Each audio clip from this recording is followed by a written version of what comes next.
Bienvenidos, bienvenidas. Queremos compartirles el capítulo 2 de una jornada que nos dimos aquí en FM La Tribu.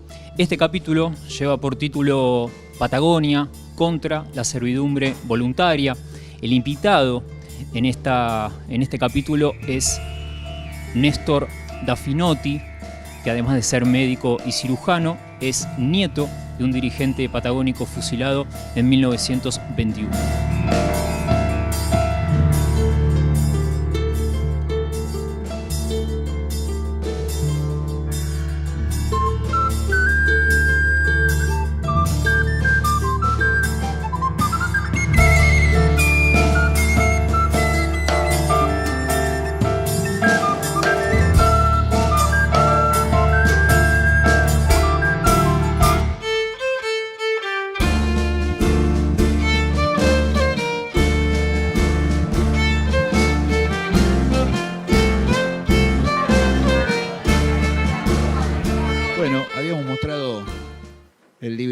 Las memorias de Marlis Hus. La vida me ha regalado todo, entre 9 de julio y Linz, junto al Rin. Un libro hermoso de las memorias de la esposa de Osvaldo Bayer. Una sabia esta mujer, una mujer increíble. Increíble. Y quería mostrar una biografía de Osvaldo Bayer que hizo Germán Ferrari. Yo estuve 20 años trabajando con tu padre y viendo su archivo. Y este es el libro que a mí me hubiera gustado escribir. Es hermosa la biografía de Germán Ferrari. Es una locura. Tiene cada relato de Osvaldo, cada historia chequeada con amigos de Osvaldo de la juventud. Es una historia increíble. Y hay una parte, que es lo que vamos a mencionar ahora. Hicimos el primer bloque del joven Bayer y todos sus textos tan variopintos, ¿no? Y en el 58 él está en Buenos Aires, se traslada a Esquel, y es un elemento muy particular el de Esquel, sobre todo porque sale esto, que lo vamos a dejar para el tercer bloque, porque es un evento raro dentro de la vida de Osvaldo y por todo lo que le pasa además. Y aparte porque ese bloque lo vamos a charlar en el tercer bloque con Sergio Maldonado.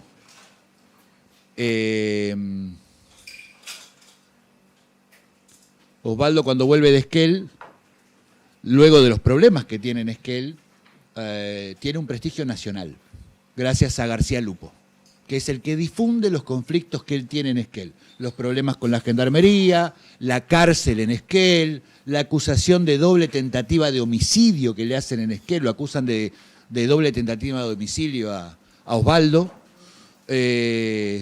Y vuelve a Buenos Aires. Y en Buenos Aires es un periodista ya prestigioso, con un recorrido muy interesante. ¿Cómo le va, señor? Gracias por venir. Y es secretario general del Sindicato de Prensa. Es elegido secretario general del Sindicato de Prensa en el año 60 al año 62, y un mandato que va a renovar en el año 63. En ese momento él es cercano al Partido Comunista. Digo, de socialdemócrata pasa al Partido Comunista. Es interesante porque, como decía Ariel, Osvaldo va a contar de diferentes formas esa anécdota del Partido Comunista, incluso lo va a negar y va a decir nunca fui comunista. Pero los comunistas lo pueden chequear tranquilamente. Él está ahí con Juan Carlos Portartiero, con Eduardo Josami. Hay varios conocidos que todos integran el Partido Comunista. Finalmente lo echan igual del Partido Comunista, porque Osvaldo, una vez Walter Guber me dijo que tu padre debe ser el hombre más echado de la Argentina. Lo echaron de todos lados, la verdad que decirlo, lo echaron de Esquel, lo echaron del Sindicato de Prensa, lo echaron del Partido Comunista, lo echaron de la Argentina, lo censuraron en Alemania, lo echaron de un congreso de Alemania estando exiliado, ahora lo vamos a contar eso. De Cuba también lo echaron, es el hombre más echado de la Argentina. Y finalmente hay una redada, y acá vas a ingresar vos a contar los primeros recuerdos de tu padre, porque vos eras muy chiquito, pero los primeros recuerdos de tu padre, y yo te voy a mencionar algo que encontré en el archivo de tu padre, porque hay una redada, gobierna José María Guido, Frondizi ya fue depuesto, y el general Rauch, chosno del Rauch, que asesinaba a indios en la década de 1820, es ministro del Interior. y allanan el sindicato de prensa. La crónica está muy bien contada en el libro de Germán Ferrari, la verdad que es increíble. Le piden a Osvaldo que firme una declaración donde acusa a todos sus compañeros de ser subversivos y agentes cubanos. Gracias. Osvaldo se niega, obviamente, lo cagan a trompadas y lo mandan a la cárcel. Está 2 días en el Departamento Central de Policía, en un pasillo, ahí los golpean, los de la DIPA, la Dirección de Inteligencia de Actividades Antiargentinas, y lo mandan a la cárcel de mujeres, la que estaba en Riobamba, el 500, porque decía que ellos no merecían estar en una cárcel de hombres.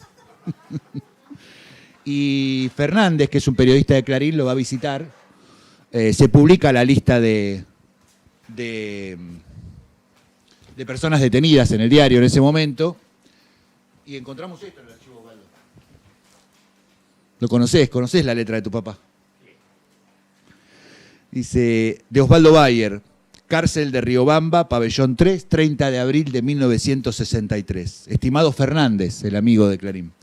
Mucho agradezco tus líneas, fueron leídas en voz alta, aplaudidas por los 20 que nos encontramos en esta húmeda y maloliente celda. Todo lo que dicen es justo, las vejaciones morales y las privaciones que venimos aguantando desde hace 17 días solo sirven para acrecentar el espíritu de justicia y el ansia de humanismo y libertad que nos anima. Esto es tan incongruente. Aquí conmigo se hallan periodistas de Noticias Gráficas, Crítica, Democracia, que habían concurrido al sindicato solo a preguntar cuándo iban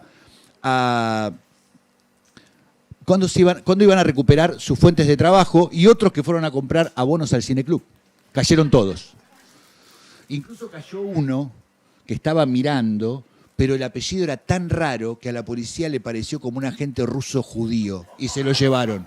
Esto es real, ¿eh? Esto es real. Y resultó ser un facho, un tipo de derecha, que se peleaba con ellos en la cárcel. Pero bueno, se lo llevaron igual. Sinsinski, algo así. Dijeron, Walter Sinsinski, este también es ruso, adentro.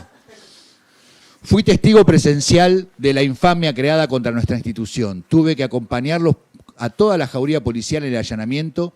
No encontraron absolutamente nada. Me expresaron que contra mí no iban a tomar ninguna represalia siempre que firmara un acta prefabricada que sacaron del bolsillo. Era un acta infame. Según la misma, el sindicato era una central de espionaje y de comandos subversivos. Por supuesto me negué a firmarla y me amenazaron con que me iban a mandar al sur. En ese momento iban a Ushuaia por la ley Conintes. Luego vino todo lo demás, el manoseo por parte de los jovencitos pálidos de la DIPA, todos con la palidez de los acomplejados sexuales, figuras sacadas de películas sobre la Gestapo nazi, el allanamiento de los domicilios, el ser conducidos esposados por la vía pública, desnudarse para ser requisados y por fin hundirse en estas oscuras jaulas de zoológico con el eterno olor de los retretes desbordados. ¿Y todo por qué? La respuesta se da por sí sola. Hombres que encierran a otros hombres. Los denigran, los separan de la sociedad, manos y cerebros hechos para el trabajo productivo, tirados entre la mugre, la oscuridad, la suciedad. La única esperanza es salir pronto para poder volver a ver sus rostros amigos. Un gran abrazo y saludos para todos. Oswald Bayer. Hermoso. Hermoso texto de tu padre. Es una carta original, obviamente. No se la lleven, ¿eh? No sean hijos de puta. Y acá conociste a tu padre en la cárcel. Sí. Sí. Yo tenía 6 años, por supuesto que tengo otros recuerdos de mi viejo anteriores, pero son recuerdos de familia, de la casa, de cosas cotidianas, que hay para contar un montón de cosas, de esos recuerdos, de la vida que llevábamos y que tuvimos nosotros como chicos. Pero sí, el primer recuerdo así fuerte que quedó grabado a mí y a mis hermanos, somos 4, fue una vez, nosotros no sabíamos lo que había pasado con el viejo, y la mamá, Marlis, dice, bueno chicos, vístanse bien, vamos a salir, vamos a ir al centro, y el centro era gran fiesta para nosotros, vivíamos en Martínez, cada vez que íbamos al centro era una fiesta. Y bueno, no teníamos auto, nada, y íbamos en colectivo. Y bueno, paramos ahí esperando el colectivo. ¿Qué hace la vieja? Empieza a hacer dedo. Y bueno, estaba ella con los 4 chicos. Después nos pusimos a pensar quién iba a llevar a una mujer con 4 hijos. Pero no, para un hombre, un cochazo enorme, en mi recuerdo era un cochazo enorme, entramos todos. Y el señor le dice, señora, ¿a dónde la llevo? Dice, a la cárcel, por favor, a la cárcel de mujeres. Y el tipo se asustó, obviamente. Y dice, no, ¿estás segura? Digo, sí, lo voy a ver a mi marido. ¿Algún problema? No. Bueno. Y bueno, y entramos, llegamos, y es el primer recuerdo que tengo del viejo político, digamos, de Osvaldo, de entrar a la cárcel, ver cómo a nosotros no nos revisaban, pero a la mamá sí, a nuestra vieja sí la revisaban, de todo, para poder entrar. Y verlo al viejo entre rejas, en el patio y después en la celda, sí, la verdad que nos marcó esa imagen, ¿no? De verlo sin afeitar, maloliente, entre hombres, hacinados ahí.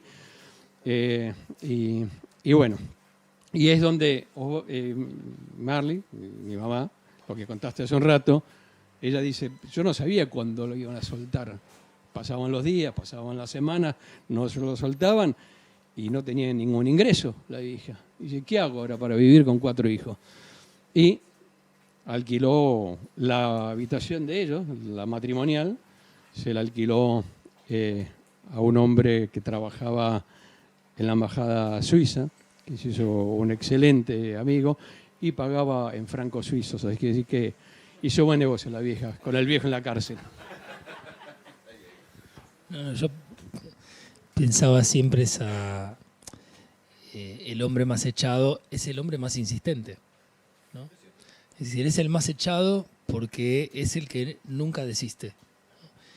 Y el semblante de Osvaldo es muy particular y es incluso, diría, lateral respecto de los estereotipos del rebelde, digamos, ¿no? Porque Osvaldo es un tipo totalmente pacífico, un tipo sereno, ¿no? Un tipo humorístico, un tipo que casi no decía malas palabras, digamos, ¿no? Tenía que ser una escena muy íntima, quiero decir, ¿no? Pero en público era un tipo que consideraba que la elegancia tenía un valor, que la palabra tenía un valor, y sin embargo, digamos, el más intransigente, es decir, el que nunca concedía, ¿no?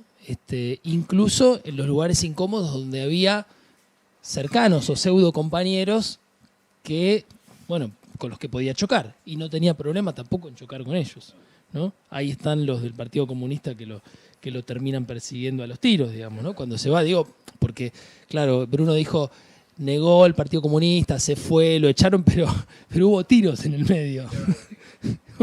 Literal, ¿no? Y de alguna manera, recién hablábamos en la pausa con Esteban, de un Osvaldo que es conocido por el bestseller, digamos, ¿no? Por la Patagonia rebelde, la Patagonia trágica, como se la conoce por el libro de Borrero, los Vindicadores de la Patagonia trágica. Es decir, esos nombres son los nombres que identifican a Osvaldo. Un Osvaldo que, como vemos, tenía esa historia de escritor, de sindicalista, ese pasaje por Esquel, en el cual nos vamos a detener especialmente en el siguiente bloque, pero un Osvaldo que inaugura con la investigación de la Patagonia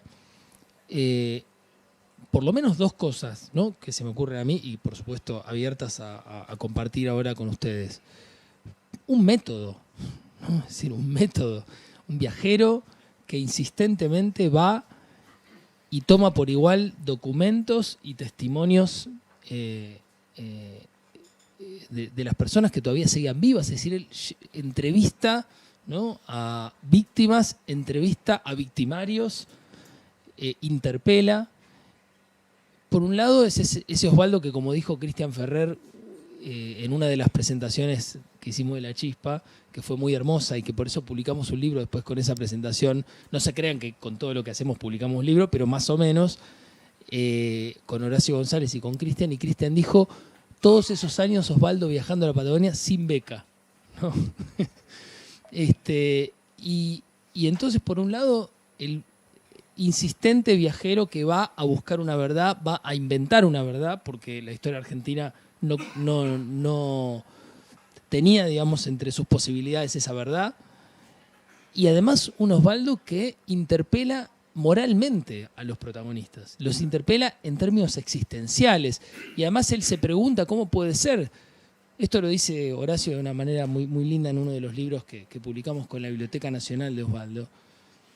¿Cómo puede ser que en los pocos metros que median entre esta y esta otra casa hay uno que fue victimario, hay uno que fue víctima, hay uno que fue victimario y se arrepiente, hay otro que fue victimario y lo reivindica, ¿no? En tan pocos metros prácticamente se puede hablar de la condición humana, ¿no? Que era lo que estaba en el fondo de las búsquedas de Osvaldo. Es decir, Osvaldo era un historiador radical, ¿no? Un hombre de documentos, de pruebas, alguien que no chamullaba, que quería permanentemente verificar los datos. Era un enfermo de los datos, Osvaldo, y al mismo tiempo una pregunta de fondo que era: ¿cómo puede ser que este bicho que somos se comporte de esta manera, ¿no? Y esa inquietud existencial me parece que también lo hace distinto, ¿no?, a Osvaldo.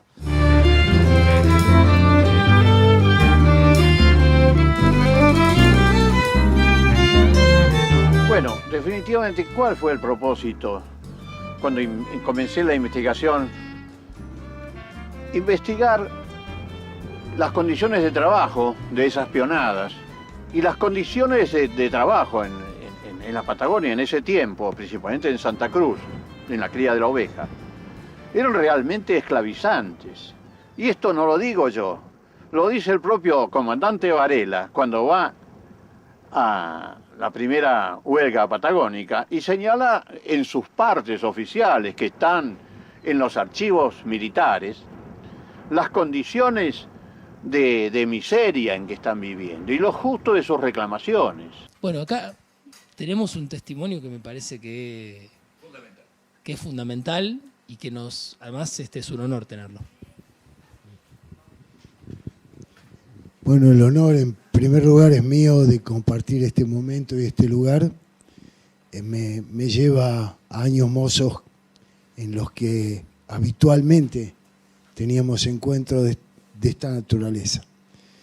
Pero lo primero que me viene es que entre todos los mensajes que Osvaldo nos legó, cuando hoy Bruno hablaba de todos los rubros en los que participó, se te quedó ahí olvidadito el del fútbol, que es un poco más criollo, más llano, pero en lo que también se distinguió por su conocimiento, su investigación rigurosa. Creo que nadie ha superado a Osvaldo en ese terreno de investigación de los orígenes de los clubes de fútbol en la Argentina, hoy presa de las nuevas intenciones que pretenden hacer negocio con la pasión y la emoción, ¿no? Bueno, también este encuentro es una respuesta a una pregunta que unos días atrás me hacía Esteban. Me decía, ¿y esto no quedará en la nada? Y yo te decía, no, esto es una nube pasajera. En la historia de los pueblos, 4 años es un suspiro.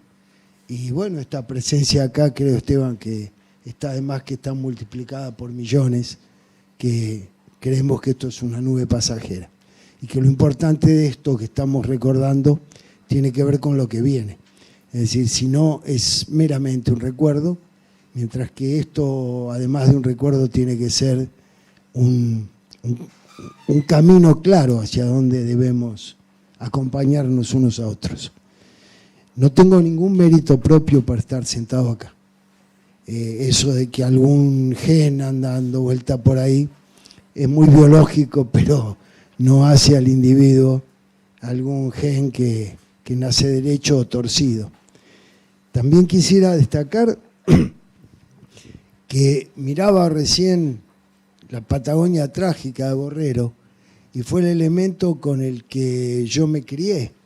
Es decir, los recuerdos más antiguos que tengo en boca de mi madre, y refiriéndose a su padre, a mi abuelo Albino Argüelles, era el primer elemento, pero luego esto se multiplicó enormemente con la obra, ya no de la intelectualidad universal de Osvaldo, sino de la investigación histórica argentina, en nuestra tierra, en nuestro suelo, con los avatares de nuestra historia, las mentiras de nuestra historia, y rescató las verdades. Y aquí la primera vez que lo oyeron hablar en la Sociedad de Obreros Varios de San Julián, bueno, enseguida lo eligieron, lo apoyaron, y poco después van a empezar las huelgas patagónicas de los peones rurales y él los va a apoyar. Y Albino Argüelles va a ser fusilado y torturado de la peor manera por el capitán Anaya. Referido a lo que decías recién de recorrer la Patagonia, en algunas tertulias que tuve la suerte de compartir con Osvaldo, me contaba su trayectoria en un Fiat 600 destartalado, que lo conducía un ex gobernador de Santa Cruz como Jorge Zepernik, uno de los admirados gobernadores que ha tenido nuestra historia también, porque no todo fue malo. También hubo ejemplos como el de Jorge Zepernik. Y en un Fiat 600 destrozado, a riesgo de que se rompieran los famosos manchones de los Fiat 600 y quedara en medio de la Patagonia. Una Patagonia que ni las ovejas andaban de tan lejos que quedaba. En ese frío que duele, no el frío de acá. Entonces, les decía, estoy aquí para sumarme en un agradecimiento personal, porque la historia de mi familia, diría yo, fue reivindicada por Osvaldo Bayer. Transformó a un abuelo bandolero, un bandido, rural o no rural, pero un bandido al fin, que asaltaba estancias y violaba mujeres y les comía las ovejas. Bueno, nada de eso es cierto, un idealista, un tipo que se fue. Acá también quisiera marcar una diferencia. En todas las historias que yo escucho de la Patagonia, veo múltiples nacionalidades, es decir, un cosmopolitismo ideológico brutal, porque chilotes, criollos, rusos, en fin, alemanes, gallegos, italianos, extraordinarios, claro, chilotes. Entonces, ahí el único tipo porteño fue mi abuelo. Y es llamativo, y no es una cuestión de porteñismo ni que me voy a poner a bailar un tango. Soy federal a morir, como el jabón federal, decía un amigo mío riéndose. Pero sí es cierto que es el único que en realidad no estaba allá, sino que fue allá. Y la condición es distinta, ¿no? Que te agarre una tormenta a que vos vayas a la tormenta.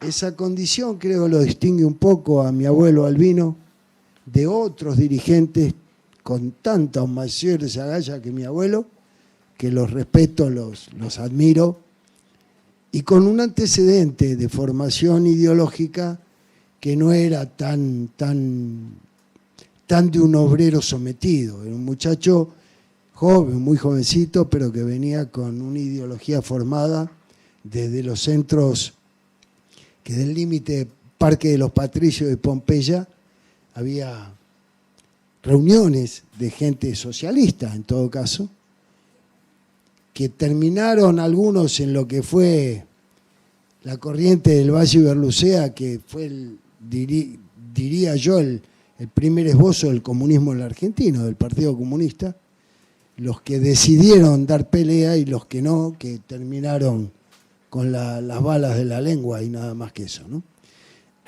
Había antecedentes también de mi abuelo en cuanto a la Semana Trágica.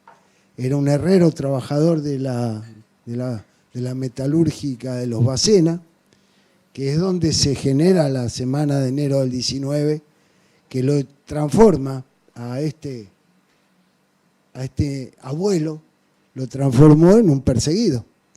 Entonces, creo que varias veces se fue hasta el sur, escondido en navíos que que otra gente que pensaba igual que él los acompañaba o los comunicaba una vez que estaba allá llevando las cartas a las familias, etc. Pero para concluir, porque si no lo hacemos largo, yo viví la experiencia a través de mi abuela y de mi vieja. Yo no tuve ningún tipo de limitaciones ni de persecuciones. Si algo hice mal, lo hice por mí, no por mi abuelo. Y mi abuela sí lo padeció y mi madre también.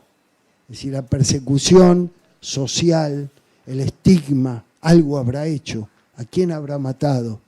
Siempre está ahí a flor de piel el esconder.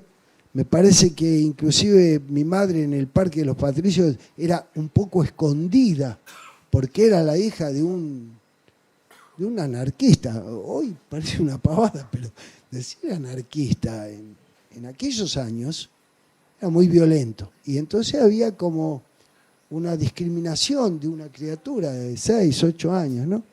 Dolores agregados a la muerte de un individuo, que es todo la onda expansiva a la familia, a sus seres queridos, a sus amigos, en fin, a sus compañeros de lucha.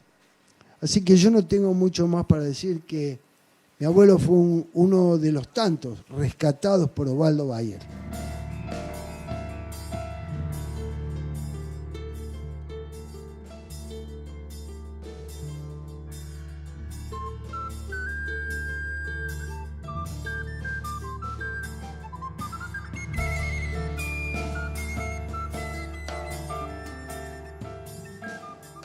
Porque hoy estamos reunidos acá por Osvaldo, no por mi abuelo. Entonces, esa reivindicación que ha hecho de 1.500 trabajadores fusilados, que hay 3 o 4 que, bueno, les tocó ser los líderes, algunos de guapo, con un facón grande así, otros con la palabra, u otros llevando lo que después fue el estatuto de los peones que exigieron en el año 21, en la segunda de las luchas obreras. Eso a lo mejor lo acercó mi abuelo, ya escrito en Pompeya, acá en Buenos Aires. Pero lo importante es que estos 1.500 hombres y todos los otros, no me puedo olvidar de Napalpí, no me puedo olvidar de la Forestal, no me puedo olvidar del 76 en adelante, y no me puedo olvidar de todos los que fueron condenados con rótulos, con menciones de asesinos o de vaya a saber qué vilipendio, y no ha sido otra cosa de tipo que lucharon por la dignidad humana. Pero si alguien luchó por la dignidad humana, fue Osvaldo Bayer, por sobre todos los que puedo haber nombrado en este momento. Y también sé que por ahí está el hermano de otro de los vilipendiados, acusados, inventada, una muerte que no es la real, y que esto lamentablemente sigue ocurriendo en la Argentina, y que la única manera de oponernos es juntarnos como estamos ahora. Y bueno, a lo mejor después un choripán, pero nada quita que nos comulguemos unos a otros y hacernos saber que todavía hay gente que sigue pensando en lo ideológico, no en el precio de las cosas, sino en la pasión y en la verdad. Y como Osvaldo Bayer es el tema, yo en todo el recorrido que tengo del conocimiento que me aportás vos, pero toda la historia, sé que nunca lo encontré a Osvaldo en la posición, en el lugar incorrecto. Creo que estuvo siempre en el lugar que correspondía estar, tal vez por eso luchamos. Porque es jodido tener a alguien que te dice la verdad en la cara, y eso de que a mí me gusta que me hablen en la cara, sí, pero después tenés que dar la cara a vos también. Y eso no es propio de todo el mundo, ¿no? Mucho menos de gente uniformada. Muchachos, yo estoy a disposición de las preguntas, pero no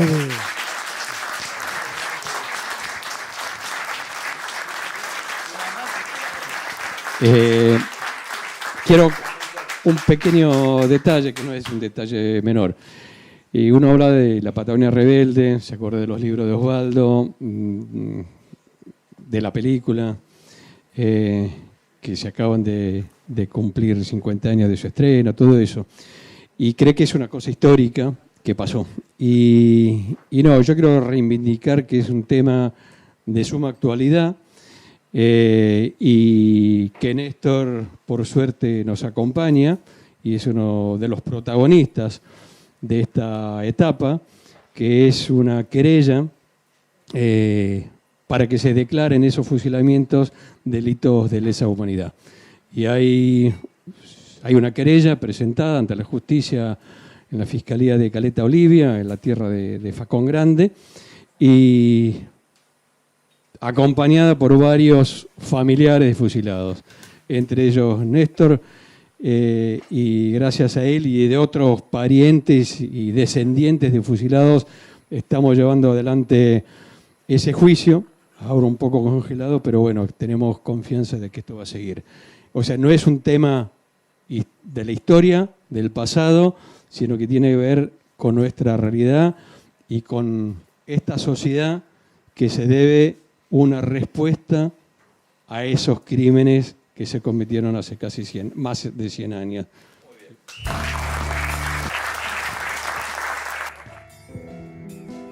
Aquí, en vez del diálogo, al aceptarse el diálogo, el ejército argentino fusiló a los peones rurales.